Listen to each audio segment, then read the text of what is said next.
Again, I did not hit record before I began speaking. Maybe next week I will succeed.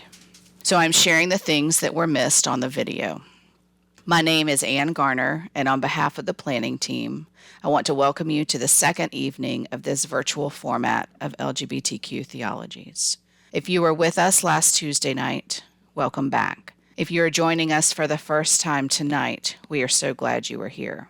Our goal in these gatherings is to build a network of support in the faith community for LGBTQ plus people across the upstate of South Carolina and beyond. Beginning in the fall of 2018, we have convened gatherings of people of faith from more than a dozen congregations and those outside of churches to learn, organize, and build a better world together.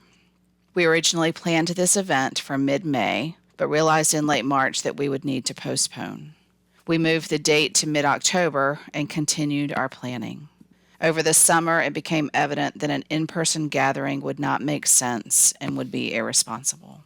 So we began to think of ways we could still hold the event, and here we are, hosting this virtual series for 5 weeks via Zoom, meeting weekly on Tuesday evenings through October 27th. The theme for these gatherings is the Bible as an ally.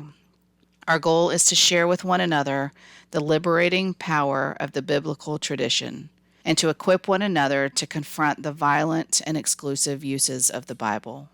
We have some incredible speakers who are going to share with us in the coming weeks. We hope that you will find them engaging and meaningful. There are a few things that we would like to share with you as we navigate this new way of doing this event. We are recording these events and they will be posted on our website, so just be aware. When you are not speaking, please stay muted. We ask that you don't take pictures and share photos of the chat window, but please use the chat window. Feel free to speak with each other as well as to place questions in the chat for our speakers, and we will try to get to as many of those questions as we can in our allotted time. During the discussion time, we ask that you use the raise hand feature. If you click in the bottom screen or bottom little toolbar and click participants, you will see a raise hand screen, and that will help us. There are multiple screens, and so we might not see an actual physical hand raised. And finally, our goal in these gatherings is to build community. There are a few things we can all do to make that happen. Listen before speaking, speak with kindness, and respect the sacredness of these gatherings and the people who are a part of them. We hope that this can be a brave space for all who enter.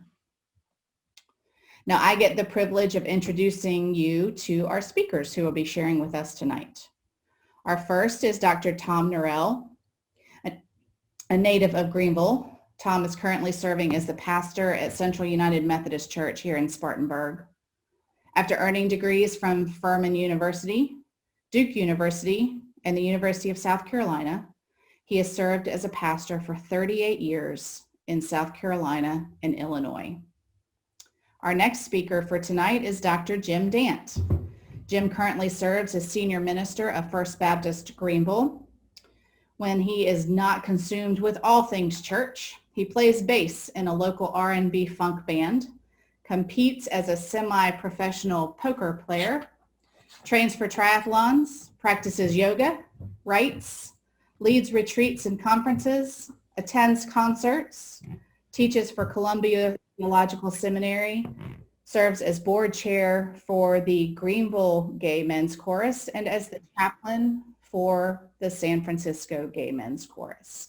So Tom and Jim, thank you for being here with us tonight and sharing your gifts. Tom, it's all you. Thank you for having me, and thank you for sharing your time, which is so valuable. Let me begin with a prayer that I pray before I speak to groups and give sermons. Join me if you'd like. From the cowardice that dares not face new truth, from the laziness that is consumed with half-truth, from the arrogance that thinks it knows all truth, good Lord, deliver us. Amen. First, let me say that in 20 minutes, I'm going to have to use a lot of generalizations and paint with a very wide brush. That means it is subject to criticism that, well, that's a generalization. Well, that's all I can do in 20 minutes is generalize. But I'm going to talk about how we got here. In other words, biblical interpretation, or I like to use the word hermeneutics, since, let's say, AD 100, and especially since the New Testament was canonized. I have brought with me this very high-tech, this is a facsimile of the Constitution of the United States. Now, with the Supreme Court appointment going on right now, and the debates will be on, we think about interpreting the Constitution. And for someone to say, well, this is in the Constitution, this is a constitutional right, and hold up that piece of paper, is in a sense is in a real sense, nonsense. That Constitution that you and I have a concept of is actually the interpretation of the Constitution over the last 200 years. In other words, once that Constitution was written, right after it was written, there was no consideration of education for African Americans as a general notion in the population. Then we have a decision that came out with the phrase separate but equal. And then later in my first decade of life, we have Brown versus Board of Education, in which we begin a 12-year period over which federal judges decree how we're going to desegregate and force desegregation in the South. When that document was written, people didn't talk about abortion. And then in our lifetime, we've had Roe v. Wade. So the Constitution, the rights we're given in the Constitution are actually rights given over a long period of time in an evolving process. And so it is with the Bible. If somebody holds up the Bible like with the Constitution and says, well, here it is, we've got it here, it's all, well, this comes after 1900 years of interpretation. Or like I said, the word hermeneutics. And I want to talk about sort of the major developments that have happened since the New Testament was written regarding sexuality and sexual morality. Not specifically homosexuality, but sexuality in general. I have sort of an idealized version of the New Testament right after the New Testament period, or let's say from 60 to AD 60 to 90, as a sort of a period when there really was egalitarianism in the Christian community. We know from not only Jesus' behavior with women and Samaritans and so forth, but Paul's mention of church leaders, that we actually have people functioning as priests and leaders who were women, was probably people who were slaves. And so there was a sort of Camelot period of egalitarianism in the first 50 years of Christianity. But not long after AD 100 or somewhere thereabouts, the old order began to reestablish itself. And I imagine the scene, one of the Star Wars movies where Darth Vader's there and he says, we must crush the rebellion. The men in power decided they were going to reestablish the old order. Well, about this time, early in the Christian movement, there developed a synthesis with Christianity with other Gnostic movements, and what we have Gnosticism. And part of Gnosticism was that they interpreted the Old Testament as the story of an evil God who created the heavens and the earth. He was evil because he created a physical universe. And the spirits, the pure spirits that were up in the heavens, some of them are cast down into human bodies. And so they had two reactions. One that we call libertinism, and the other was asceticism. Both those approaches said that the body is so evil and corrupt, either you sin as much as you can to kill it. All of us had an uncle who lived like that. That is, you drink it to death, smoke it to death, VD it to death, whatever. The other was you abstain from all pleasure because it's physical and evil. This is asceticism. There were other ascetic movements. John the Baptist probably had connection with them down at the Dead Sea and so forth. But this is based on one of several types of dualism that sees the physical as evil. The flesh is evil. The spirit is good. It may have come out of Plato, Manichaeism, Zoroastrianism, various sources, but that view. And this view is picked up 100 or 200 years later by a fellow you all know about, Augustine. Now, I remember in college reading the Confessions of St. Augustine. I thought it was the most dismal, dreadful view of spirituality that I'd ever encountered or have since. Because he lamented, he spent so much time worrying about stealing a pear off a tree. Well, my neighbors had big pear trees, and I stole pears all the time, and I still feel pretty good about it. You know, if I see a good enough pear, I'm going to steal it, and I'm not going to feel bad about it. But Augustine just feels terrible about everything, especially sexuality. He was sexually free. When he was a pagan, he lived with a concubine. They had a child together. He abandoned his child and concubine, and not that strikes me as very moral, but he did that once he became a Christian. He admired the Christian thinkers, I think like St. Anthony, who believe in celibacy. And so he becomes celibate. Elaine Pagels, in a book called Adam, Eve, and the Serpent, notes that Augustine's real influence here is he connects original sin with sexuality. Original sin is sexuality to Augustine. And so he has great influence. Along the same time, we have a development of monasticism. And I brought this, many of you have seen pastors who show up in their white albs with the ropes around them. And I have two knots. The knots represent something. On a monk's or any clergy person's robe, I have two because as a Methodist preacher, I'm sworn to poverty and obedience. Now, that's a joke. Now, there are many monks who have up to four. One is celibacy, the other is silence.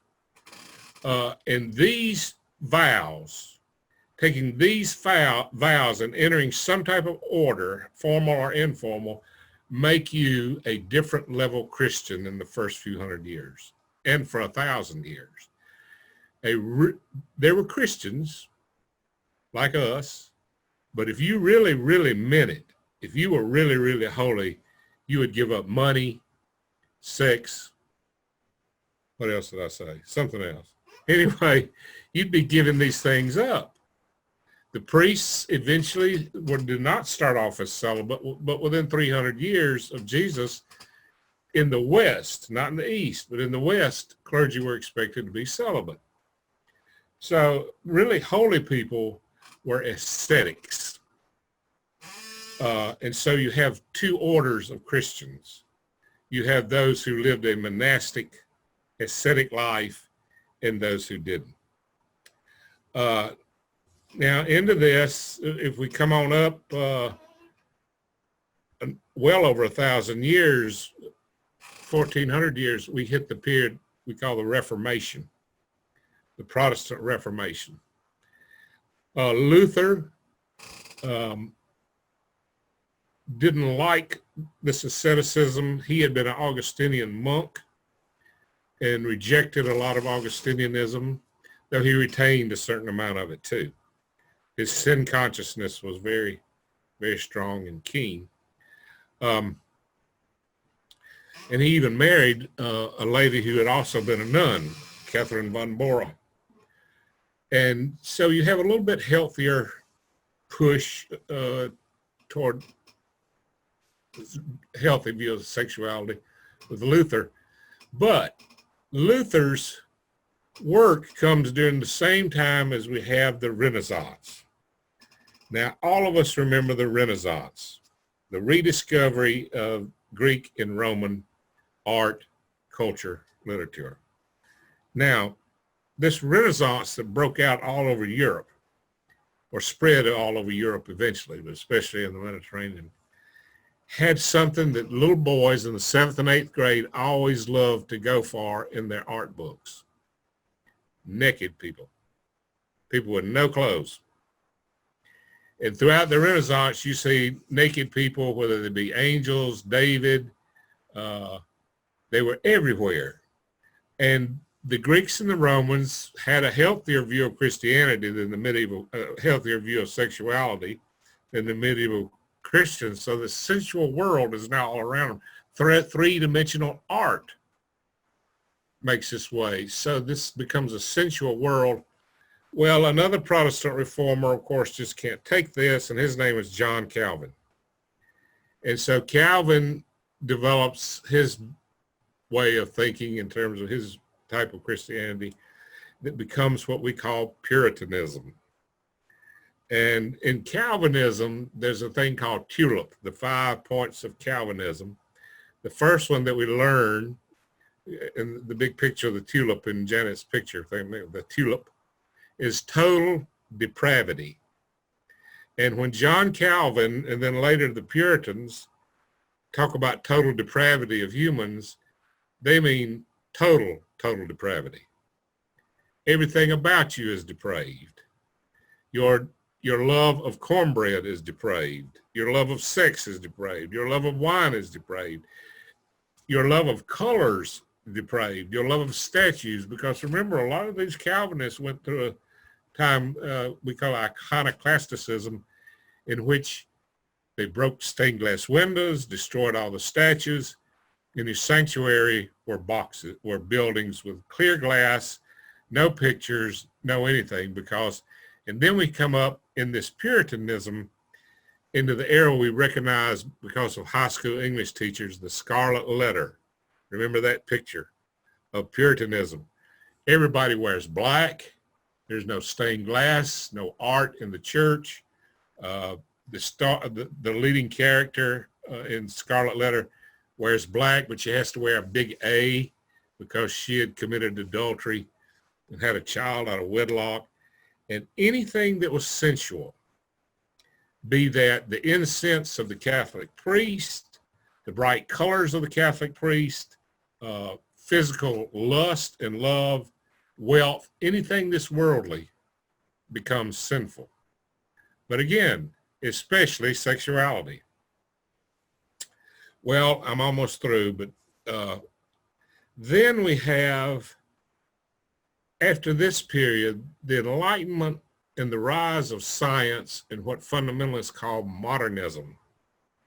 That is Darwin and evolution, biblical criticism, Freud and psychology. And this modernism spreads throughout universities of the culture in the Western world. And a group of people just react to it so violently. Well, not violently, but strongly. We call them fundamentalists or literalists. Science was bad, just like science is bad today. Freud, my gosh, Freud actually was obsessed with sex and all types of things. And so this modern, and the Bible, becomes, under the biblical critics, a very relative document, not an absolute document. And so there is this counter-modernism movement, and one of the best ways to go after that is sexuality. And so in this counter-modernism movement, you have the strong movement against women's right to choose, notions of evolution, homosexuality, anything they would consider to be excused or explained by modernists. So there's this kind of backlash. That's part of the environment that we're in now. Now, how to conclude, what's sort of the lesson of all this? Is that when people start clobbering you with Bible verses, or when you're around a group that says, well, this is a Bible believing the church, or the phrase I've heard all my life, we have no creed but the Bible. When you hear these things, be very, very afraid, because they're forgetting to tell you, when I say, oh, I'm the Bible, and he preaches only the Bible, we believe only the Bible, that means I believe only Augustine, Calvin, the New England Puritans, fundamentalists of the late 1800s. They're bringing all that stuff. And so the Bible in and of itself is not necessarily against you or hurtful. What is hurtful is the 1800 years of interpretation of the Bible that has been led by patriarchal folks reestablishing an old order. And indeed, it is hurtful, and it is not modern. It's not true to the text. So, yes, there is a long history of interpretation of the Bible regarding sexuality that is hurtful. But once you become aware of that, you don't have to buy into it. It is not, as the fundamentalists say, the plain meaning of the text. That's all.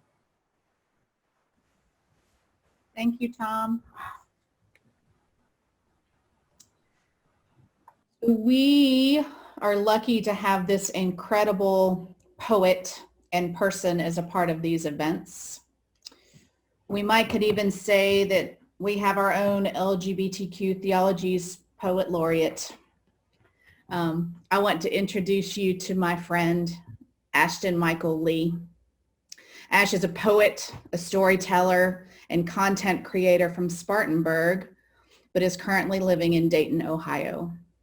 Ashton created a healing tool to teach folks ways to think independently, called The Student of Life.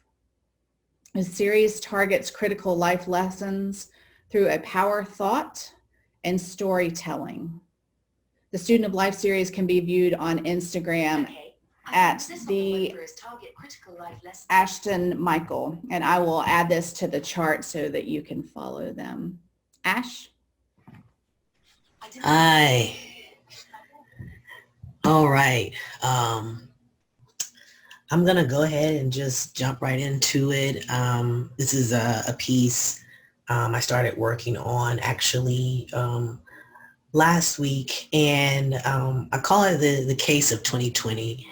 And in this piece, it's really a conversation I'm having with God, and how my life is changing and what 2020 has meant for me and for other people.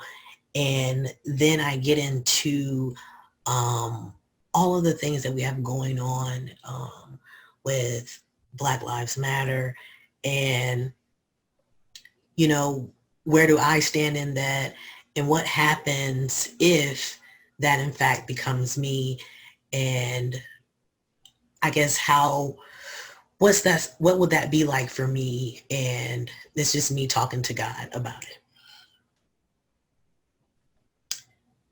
I believe I got a case of 2020. Long days that run into each other, time eating away to the until. It's the uncertainty, the what ifs. The revolution is here. I got a case of 2020 is true. We thought we saw those days Mama was talking about, but these are not those kind of days. The days where sleep waits for me. The nights of terror only to be awakened by the demons of the day. There's just no way, nowhere to turn. I got a case of 2020. Are you wearing your mask?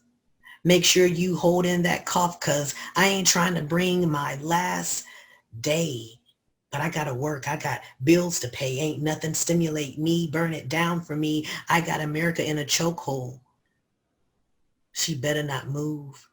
Wrath of my ancestors in my bloodstream. I'm in a space of finding me. Everyone is talking. Everyone's so loud. Murdered Black lives. Join the ancestral tribe. So the fight never ends. Constant reminders to vote and to pray for my oppressors. I'm turning in. I'm tuned out. I got a case of 2020. Relationships torn, ripped at its core. How do we mend what we will take years to repair? It seems like no one really cares. I'm just mad that it's even hard to think. This is what it's like to sink. Is anybody listening? The generations ahead, are you listening? I got a case of 2020. I'm questioning you now, God. For real, I'm so lost in how I feel. I'm wanted daily, a bounty out for my arrest, an automatic target in my chest. I don't get to explain. I often wonder, will the community offer up my name to say my name too? But exactly which name? Who? I got a case of 2020 and I don't know what to do. Thank you.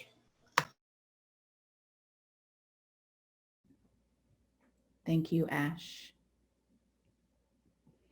All right, Jim Dant, are you ready? I'm good to go.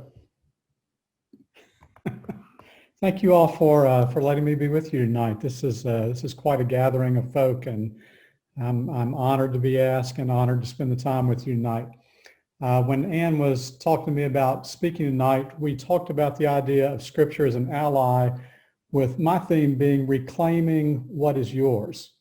That the Bible that we keep talking about does not belong to any particular group of people in the world, although we might think it does, but for the LGBTQ plus community to reclaim what rightfully belongs to them in Scripture. So I thought what I would talk about tonight is hijackings, and I've kind of been on this soapbox for about a year now, and I guess I'll just spill it all out on you guys tonight, and I'll be through with it. But I want to talk a little bit about hijackings.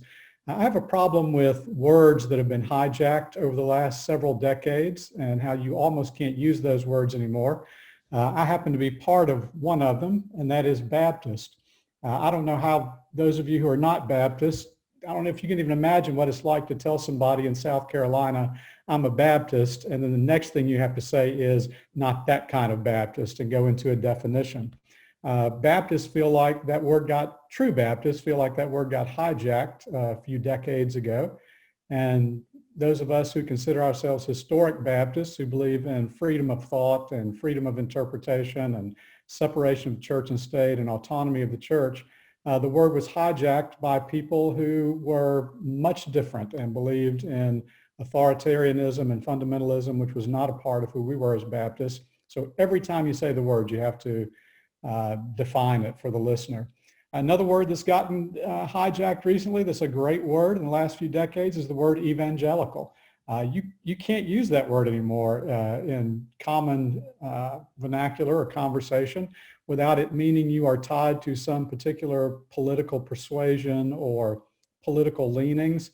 When for me, evangelical has always meant the sharing of good news, and oftentimes what is connected to evangelicalism today is hardly good news in my estimation. Most of it's harsh and dark and bad news. For those of you who know me well, know that I self-label myself as a Christocentric evangelical universalist. I believe that the universal salvation or redemption of the world through Christian faith, as I interpret it, is good news. And I think that's an evangelical thing to speak about. But the word's been hijacked. One that's been hijacked more recently from me that I've struggled with is the word compromise. I really struggle with people who say today, well, I will not compromise my convictions, or I'm not going to compromise, when compromise has been a part of, first of all, our national political American fabric for as long as we've been around. It's also been a part of the spiritual fabric and faith fabric of our own faith stories. One of the early compromises is when Israel asks for a king and God says no, and they say yes, and God compromises. I will appoint your king. We have always been in a faith tradition that compromises and finds a way to work together and work with God. Those are just a few of the hijackings that I have watched and endured in my adult life. Hijackings by nature, if you watch any that have been real on the news or movies about hijackings, hijackings are violent. They are usually done to prove a point, and they typically hurt innocent people. The people who are on a plane or on a bus or in a room, in any kind of transportation that is hijacked, are typically innocent people who are just a part of some other group proving a point, and it ends in violence. I think the worst hijacking that has occurred, particularly in my lifetime, and I think it occurs systemically and cyclically in just about every era, is the hijacking of the Bible. Jim Morrison, that great theologian and member of the Doors, said, "Whoever controls the media controls the world." And that is the mentality behind the hijacking of the Bible. If you control the Bible, I'm just going to use our context in the southeastern United States, you control the world. You control politics, you control the way people feel, you control the way people move and live their lives and live out their sexuality and live out their marriages or lack thereof. The Bible has typically been hijacked when groups of people want to control other groups of people. And a part of my life goal, quite frankly, has been to give the Bible back to people and say to them, you're free to read, free to interpret, free to let that be your own text. Some of you have probably read the book, This I Know, that I wrote about a simple biblical defense for LGBTQ Christians. And while I love that book, a book that was written prior to that called Finding Your Voice is really a book that I treasured writing, because it was a book that said to people, whatever it is you feel in your heart or know of God, feel free to speak it and not allow the Bible or your faith to be hijacked by other people. The problem with this hijacking of the Bible, particularly with my conversations in San Francisco and in other places and with other LGBTQ plus groups, is that there are a lot of people who just aren't interested in taking it back anymore. It's been hijacked and taken away, and they have conceded oftentimes or said it really doesn't matter, or I really don't care, or I think I care, but when I try to take it back, it's actually traumatic for me. And that's interesting, and I understand.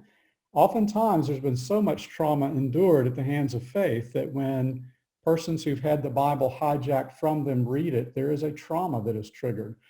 There is a violent process that has to be gone through at times to even reclaim the book. There is a young lesbian Christian spiritual director here in South Carolina. She called me about a year ago and said, let's write a book together. And I asked her what she was wanting to write about, and she had grown up in a very controlling biblical atmosphere in another faith, and said, what I'd really like to do is go back to the Bible and you help me write a devotional book for LGBTQ persons. And I said, well, let's do this. I'll write kind of the theology of it in the front. You write the devotionals. We'll get some scriptures for you to read. And we agreed. And I think about 2 weeks into the process, she called me in tears and said, I had to stop. Just reading the Bible was too traumatic for me. And I said, but it belongs to you. It is yours. She said, I can't do it because every time I read it, I hear what someone else has said about this, about that text or about the book. So here's really where I want to kind of focus for the last half of my time tonight, of encouraging people and maybe helping you talk to people about reclaiming what belongs to them, to read biblical literature if they want to read biblical literature through LGBTQ eyes and lens. You don't have to read it through the lens of whatever bigot might have read it to you before. And those lenses are constantly changing, and we have to be aware of them. Sometimes they're very, very subtle. I remember as a child in Sunday school, we used to make, are you ready for this? In Sunday school in the South, Southern Arkansas, we used to make Palestinian homes out of milk cartons and clay because Jesus grew up in Palestine and was Palestinian. I mean, do you really think churches make Palestinian homes and say Jesus grew up in Palestine or is Palestinian anymore after the embargoes and the issues that went on in the 70s and 80s? We have completely put a new lens on and refused to call Jesus what we used to call Jesus through a completely different lens, the language, the history hijacked. So what I've encouraged my spiritual director friend to do, and what I would encourage you to do tonight and encourage your friends to do, and just encourage you to do in your own life from whatever your perspective is, the Bible is yours. It doesn't belong to me. It doesn't belong to Tom. It doesn't belong to any minister on the screen. It doesn't belong to any denomination or any church. It is your literature to read and to interpret and to live with through your own lens. And so in talking with my spiritual director who we're co-writing with, she said, I just don't know how to read it from my perspective. And I began just kind of clicking through a litany, and I want to click through a few of them for you, and then we'll stop and have some discussion. You know, in Genesis 3, when God says to Adam and Eve, why are you hiding? And they say, we are naked. And he says, who told you you were naked? Who told you that there's something wrong with the way I created you? Read that through your lens. There's no need to hide who God created you to be. If you think it's wrong, it's because somebody else told you it was wrong. It certainly wasn't God that said that. We looked at Genesis chapter 4. After Cain killed Abel and was about to go out into the world, Cain was afraid because there were people different from him in the world who might not understand him and might kill him or might persecute him. And God puts a mark on Cain because there were people in the world who were different. In Ruth chapter 1, well, this is so ironic and so fun. I will bet 2/3 of the weddings that I have performed or been to have had those wonderful words from Ruth 1, entreat me not to leave thee, for where you go, I will go, and where you live, I will live, and where you lodge, I will lodge, and where you die, I will die, and where you are buried, I will be buried. Haven't you heard this at a wedding? It's also it's only 2 places in all of the Old Testament where the word cleave is used in reference to human beings. The first one is in Genesis chapter 2, where fundamentalists say the man and the woman cleave to each other, and that word cleave means they were married, they were one. This is the only other place where it says, and Ruth cleaved to Naomi and spoke those words. Read that from your perspective. Don't read it from a bigoted perspective. In 2 Samuel, David's love for Jonathan is greater than a man's love for a woman. In Isaiah 56, God said, any eunuch, any Gentile who wants to be a part of my family, my temple, my faith, even though the book of Deuteronomy says you can't come in, just because there's a verse in the Bible, it doesn't matter. My house is going to be a house of prayer for all people. I love looking at Acts chapter 8, where Philip goes and preaches the gospel to an Ethiopian eunuch. Think about that for a minute. An Ethiopian, he was born that way. A eunuch, he chose to be that way. And whether he was born that way or chose to be that way, nothing kept him from being baptized and being part of the faith. Psalm 23, John 3:16, Philippians 4:13, I don't care what verse it is. My comments to my co-writer, who we are still digging through this process together, has been, this is yours. This is your text to read and interpret however you wish to read it. The Lord is your shepherd, you shall not want. He makes you lie down in green pastures and leads you beside still waters. It's not just for people who have told you differently or said you don't belong. We're currently using the working title for this book, Give Me My Bible Back. And I think it's going to be a fun devotional read for the LGBTQ community when we get finished with it. So I'm going to stop there because I know we want to leave time for questions and answers. But for me, the Bible is a document that it seems in every generation gets hijacked by somebody in order to control somebody else. And as hard and as violent as it might be, we have to continually reclaim what is ours rather than let an oppressor or the powerful hold it and control us with it. So I'm going to stop there and see what kind of questions emerge.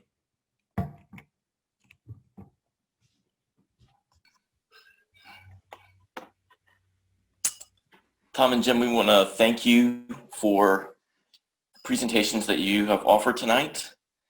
I would like to just say a word of marvel and awe that we've had two ministers of two very prominent churches finish their presentations in less than the time that was allotted them both, while covering more than 2,000 years of history each. And so I'm just awestruck and scrambling for my own part in this. Thank you guys for thank you for your work and for gathering tonight and for speaking from your vantage, a word that is meant to be freeing for us all. Thank you very much for being here tonight and doing this. We want to open up for discussion, and we're going to invite you, if you like, to raise your hand. You can go to the participants button and just click the blue hand so that we can call on you. If you prefer to write a note in the chat, you can do that, and we will do our best to represent that. If there are a bunch of comments, we won't be able to read them all, but we want to invite you, whether by raising your hand and speaking out loud or by writing in the chat, to ask questions. And I'd just like to start with a question to kind of launch us for both of you. Tom was talking about generalization, so allow me to generalize. No, you are the only two straight speakers in this series we have. You are both white men, I won't comment on your age, who are doing a work of transformation in your churches and your denominations, right? However you construe your congregation, however you construe your denomination. You're known as voices, allied voices, that are courageous and that have been threatened, and that nonetheless speak as allies of the LGBTQ community. And I wonder if you might both just reflect briefly, all too briefly, on how you find the Bible to be an ally and liberating for you as allies in this work. If you grew up in traditions that did not have the understanding that you have today, how did that transformation happen for you? You want me to go? You go ahead, Jim. I did not grow up in what would be considered a welcoming and affirming context, either in my early Roman Catholic life or in my Southern Baptist elementary school, high school life. And I think what the Bible did for me, as far as liberating me rather than confining me, was early on. I don't say this jokingly. I say it just truthfully and confessionally. I can remember going to the Baptist church when I was in junior high school and high school with one of the most loving, kind, wonderful pastors you will ever meet in your life, unless he preached about homosexuality, and he was red-faced and angry. And it just did not gel for me. I could not figure it out. And I ended up in college with my best friend in college for my last 3 years of college. One of the people I dedicated the book to, Danny, who was gay, and then had a gentleman in my first church that I worked in who was gay. And this was, of course, in the early 80s. And still, that was a hush-hush, closeted, don't ask, don't tell era.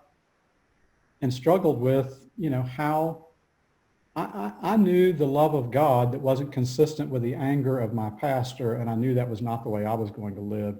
So a lot of my study in seminary had to do with this specific issue. I did my master's thesis in this issue from the Old Testament perspective, and have been an ally from early on. And the Bible really liberated me. I think the book This I Know is a simplification of how I read the Bible. and I don't know if Tom would agree with me, but I consistently say, I think 2/3 to 3/4 of all seminary graduates know and believe exactly what we know and believe, but they won't say it. I really do. I think the Bible liberates you to that, but then you are in spaces where you will not say it and or can't believe it. So for me, it was very liberating and kind of put me on a road of freedom and living freely with people that I loved and cared about and didn't have to make apologies for. Yeah, that story resonates, a part of it, especially in terms of your statement about the clergy. And I'm glad you made that, because that gives me permission to say something I've said to my church members, and there's several of you here. I know John Simmons has heard me give this spiel quite often. Talking about Shelby Spong. Most of you know who Shelby Spong is. Now, he's been brave, and he has a memory that's just unbelievable when he's debating whatever group you want to call them, fundamentalists. And my church members just go nuts over him. Or if they hear Jim, they go nuts over him. And I say, every pastor who went to a decent seminary or divinity school has heard all this stuff and has put it on a test, and they know it. And of course, their reaction is, why don't they ever say it? Yeah, what Jim and I are talking about, or what Shelby Spong talks about, this has been the standard fare that you get in the undergraduate programs in religion, in seminary, for 100 years. But yet they don't say it, because there is a great cost to it. And part of what the Bible has done to liberate me is, my father was a sort of secular fellow, but he saw very clearly in Jesus and the prophets that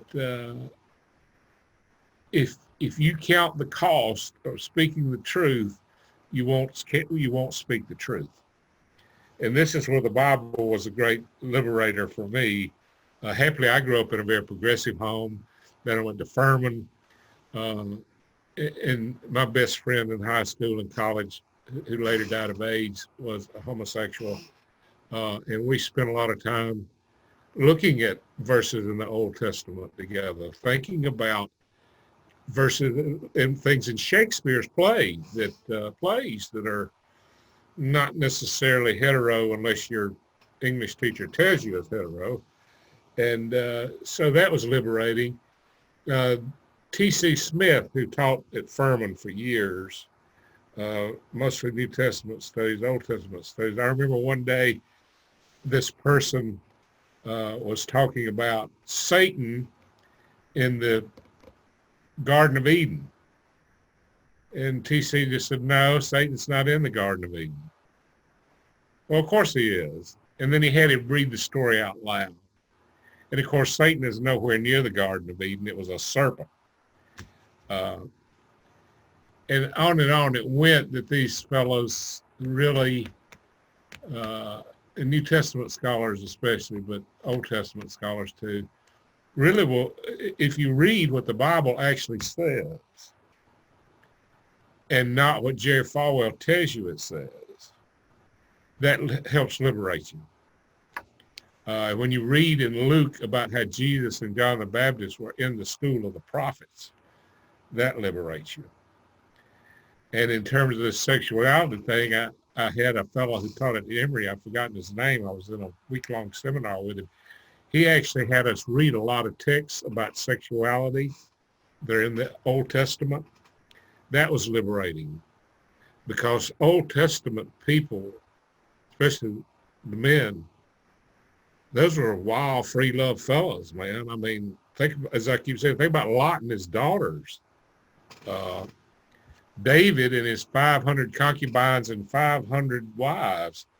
Well, when a man gets 500 wives and concubines, they get up to a lot of stuff. And so this idea that Jerry Falwell always had, that he would raise his finger and say, one man, one woman for life, just by reading the text, I realized nobody does that in the Bible. Who came up with that? It surely wasn't Lot and Abraham and David. So just reading the text freed me. People who forced me or led me to read the text rather than listen to preachers. That was a way that it liberated me.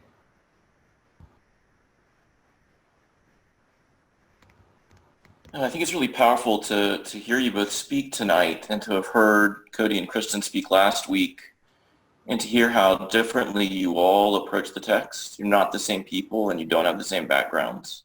Yeah. But you all have gone through a passage with the Bible. You have done work with the Bible to arrive at a different place than where you began. And I hear that coming both out of thoughtful reading, but I also hear, I guess we could call it a hermeneutical approach. I hear a way of reading that sounds the depths of your own being, that there's a kind of affirmation that is in your own life that's a test for the truth of the text. There's a goodness in your own life. And you hear an affirmation of that in the text, rather than these controlling and condemning, these oppressive readings that are imposed. Tom talked about the old order imposing itself on the egalitarian early Christian community, right? And that a way to reclaim the text is to begin with our own innate goodness and to hear that resonate as we read the stories that are in the text. We want to really open this up to... Yeah. Go ahead, Tom. Go ahead. There's a book that's a really great start, and it helped me reclaim the text and a lot of other things and look at the patriarchal nature of the world.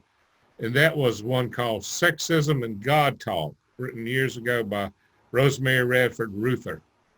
It's an early feminist theology book, and she really starts off with showing the nature of male dominance.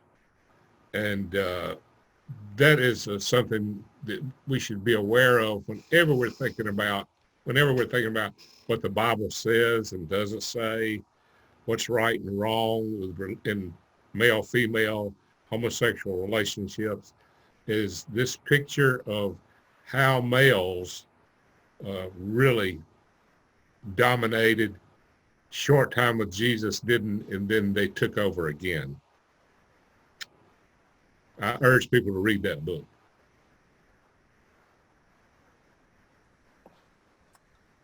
We want to open this up to discussion from all who are here.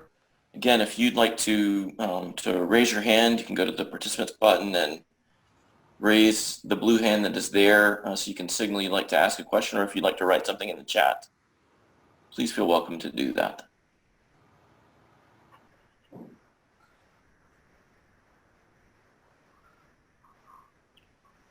Scott, this is John Simmons. Yeah, John. I'm curious at what may be a cultural issue, and that curiosity is driven by the fact that there is a pretty significant community today that verbalizes an anti-science approach to any number of things. You pick your topic. And there's a fairly large community who is guilty of the hijacking that Jim has talked about, and who appeals to that fundamentalism, ultra-conservative viewpoint related to religion that Tom gave some history about. I wonder if those of us who are scientists and those of us who call ourselves a people of God in the 21st century are dealing with the same anti-power population, one, and two, can either the scientists or the theologians like the two of you all effectively deal with that anti-science, anti-liberated theology as effectively as the arts community can deal with it? I found Ashton's poem to be incredibly and an incredible antidote to what I hear coming out of that conservative, anti-liberated theology. And it just causes me to wonder if there's not a way to include the artist more in our effort to get a larger understanding. I'm not sure I'm asking my question in a way that makes any sense. If We that's try to say the question back, and you can correct it, John. I appreciate you bringing Ashton in. Ashton is one of our speakers, and we do want to hear from all three speakers now. And because you're asking about science and religion, both Ashton's invocation of the pandemic that we're in and the effect that it's had on us and the science denial that is driving so much, all of that is certainly very pertinent. What I hear you saying is there's an oppressive force that is both theologically anti-person and anti-science. And is there a way to combine forces to try to transform that? Is that a fair way to rephrase your question? That's fair. So we'll pitch it to Jim and Tom and Ash. Is there a way to transform these oppressive forces that are anti-science and anti-human?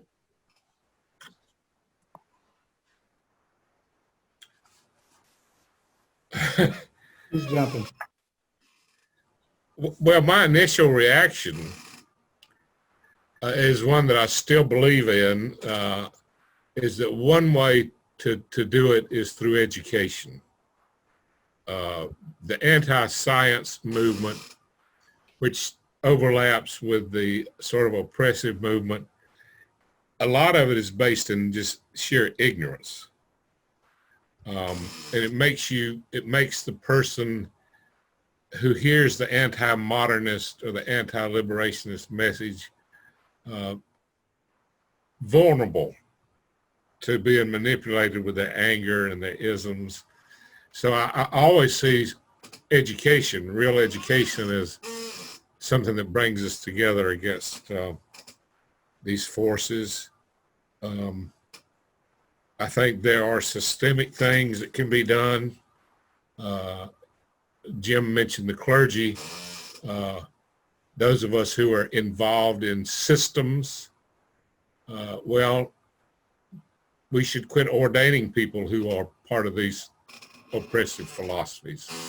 In other words, I ask people on the Board of Ordained Ministry in South Carolina, the Methodist Church, if they believe the Bible literally. And if they say yes, I vote against their ordination. You say that's a single issue. Yeah, it is. It's an important single issue, which as a person who used to be a social scientist in my first life, if you answer that question for me, I know about 98% of what you believe and feel. Correlations. So those of us in systems can work harder to make sure we don't empower people who are oppressive. Now, in terms of the arts and such as that, I don't have a clue.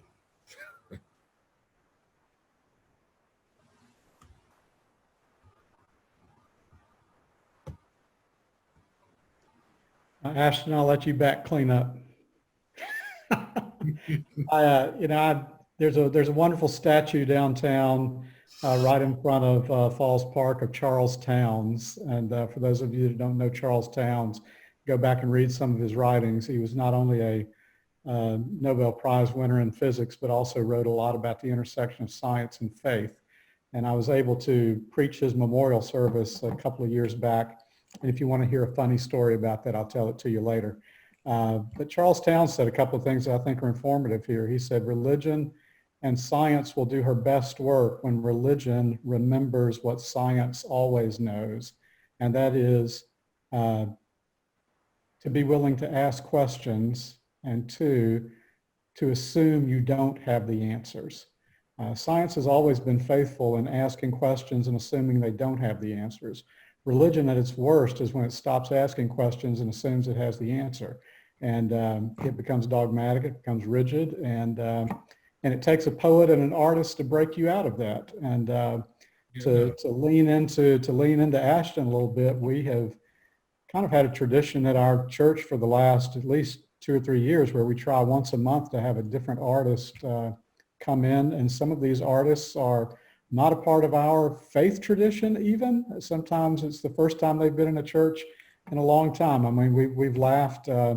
Nita Strauss, who's Alice Cooper's guitarist, was at our church several months ago and had powerful things to say to us. We had Darby Wilcox from right here in Upstate South Carolina a couple of weeks ago. And we found that artists have a way of speaking truth in ways that religion or science doesn't have a language for. And that's always been the case. This is nothing new. That's why I like the Old Testament better than the New Testament. Probably 2/3 of the Old Testament was written by poets, not historians and not biographers and not journalists, but by poets. And they have a way of speaking when others can't. And I think we'll find this to be true, and I think we're finding it to be true anyway in our own generation. We certainly found it to be true in the 60s, that when systems and society are going through their greatest upheaval, the voices people listen to the most are musicians and poets. It's just where truth seems to get centered. So I'm going to hand it over to the poet. All right. Okay. So my thoughts on the question, because I don't necessarily think there's a particular answer, because it all depends on where you are and what you want to do and your purpose in the world. But I will say that storytelling is so important. It's something I talk about all the time, and many people will know that about me. And I believe there's so much power in the art of storytelling. And when we're able to, especially when it comes down to what we believe in God and spirit and divine, and however you view God. And I think we learn best from each other about who God is and who God is to other people through the stories that we share. And one thing that I know that I personally do in my life is I have church with people. When I sit down and I may meet a stranger and I'm able to connect with someone, and it lets me know just how divinely connected we are. I think, yes, it's important to have the text and to take the Bible and to break it and to break it down. But I think our best experience with God is when we experience others and how they truly see God. I hope that makes sense. I know sometimes I'm out there, but I hope y'all feel me. But that's all. I think it's wonderful to hear all four of your voices together, thinking through this and not having a final resolution, but wrestling together in it. That is an interpretive community right there in front of us. And to listen to you gives me the luxury to think of one example, John, that would speak to your question, where science and theology and art do coincide in a liberating way for us, and a really important way to push back. And it would be in how we read Genesis 1. Genesis 1 is a wonderful example of the meeting of religion and science, where they're doing two very different kinds of work that are often seen as antagonistic, especially in million-dollar book deals in a publishing industry that's invested in provoking fights to go on and on and on. But they also can be complementary. Right? Part of what science shows us is that Genesis 1 is not a factual account. and that frees Genesis 1 to be a beautifully poetic liturgical account. It shows us good myth making, that even when the surface of the story is not factually true, it tells us a deep truth. And the poetry of Genesis 1, that fusion of science and religion, the poetry tells us that we're good, that creation is fundamentally good. And part of what I find very liberating about that is at the conclusion of Genesis 1, when we are told that human beings are created in the image of God. And the passage says, male and female, created in the image of God. So I think one reading that we can have of that is that God is gender fluid or non-binary. If all genders express the image of God, then God is a gathering in or an origination of all of that human difference. And cultures around the world show us that folks who are non-binary and gender fluid and trans are often people who bring us into contact with the divine in a way that others of us are just not able to do. So, John, I think your question points to the power of fusing these different disciplines and the real liberation that's possible, so that we can proclaim God is trans, straight out of the Bible. Other comments or questions? Well, I think just a quick comment along the same lines. One of the parts of the mission statement of the Greenville Gay Men's Chorus is specifically to use music to, in our case, it's specifically to make community. So it's not necessarily to show the community that the Bible, like how we can use the Bible, but we use music very specifically to get our message across. So I think, like what Ash was saying, it's a very powerful medium to use, and it's not that it's easy, but it goes straight to the heart. Like you can really communicate a message with music and art and things outside of science that you can communicate science through those mediums or media.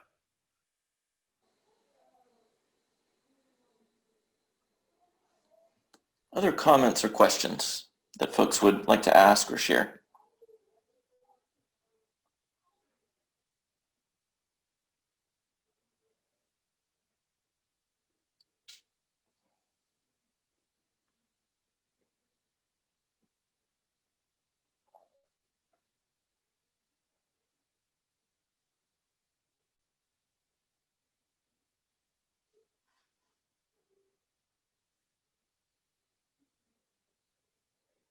Pat, break our holy silence, Pat Job.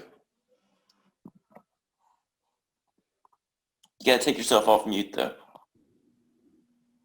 I'm really excited about this gathering for a number of reasons, and one of them is that Scott has evoked depth at least twice tonight. He talked about the depth that Jim and Tom and Ashton were coming from in what they had to offer, and I think we're living through a time where a depth of thought and a depth of feeling is so critical to what's going on.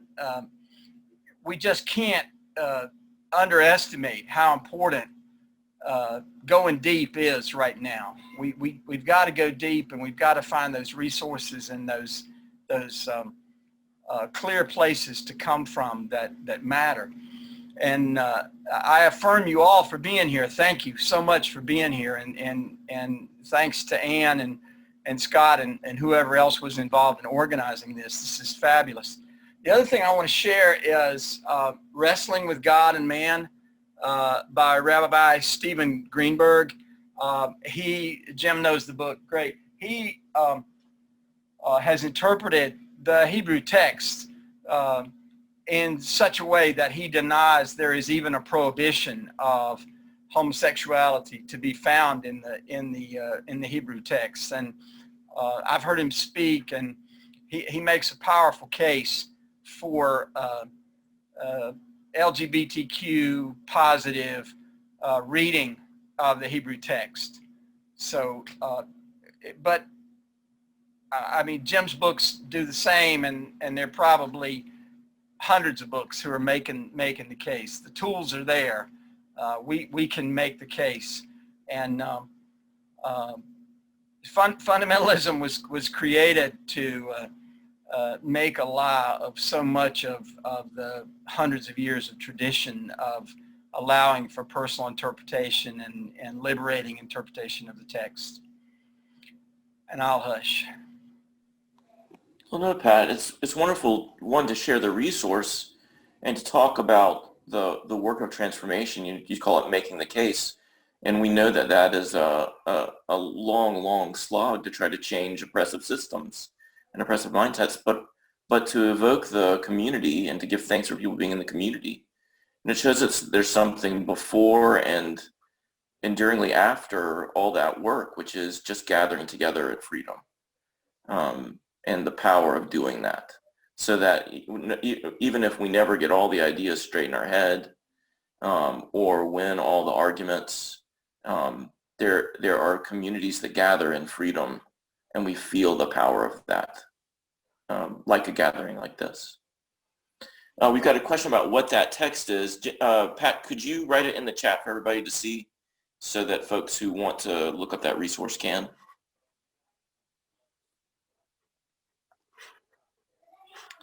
Other comments or questions that folks have?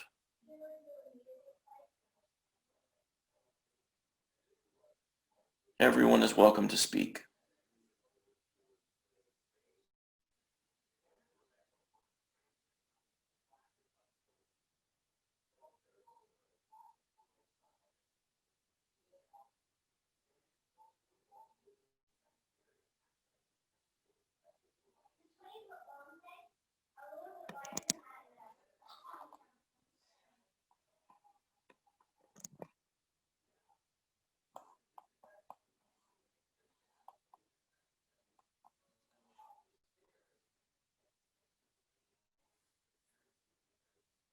Okay. We conclude each of these sessions with music, a contemplative conclusion offered by Shelton Love. And we're going to turn to Shelton in just a moment. And any words of bringing things together here at the end that you need to share with us, words of logistics or otherwise, to send us out tonight and to launch us into next week? We're just glad you're here and hope you will join us next week. Davelin Hill will be with us, and that will be another wonderful week. So Will be. in a couple days, the recording of this will be posted on our website. So please feel free to share it with people who would be interested. Davelin's session will be on womanist theology and also taking us into spiritual practices, somatic practices, at which Davelin is expert as a spiritual director and leader. You will not want to miss what she offers next week. We want to thank Jim and Tom and Ash for bringing your very different voices, very different perspectives into the mix and joining with Cody and Kristen. These sessions have been so different, and the range that you all have offered makes for a very powerful gathering of speakers. So thank you all very much for doing this. Shelton has brought us to points of peace and power at many gatherings now, and we turn it over to his able hands again tonight. This will be our benediction. When Shelton is finished, we will say goodnight. Thank you all.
Thank you all so much.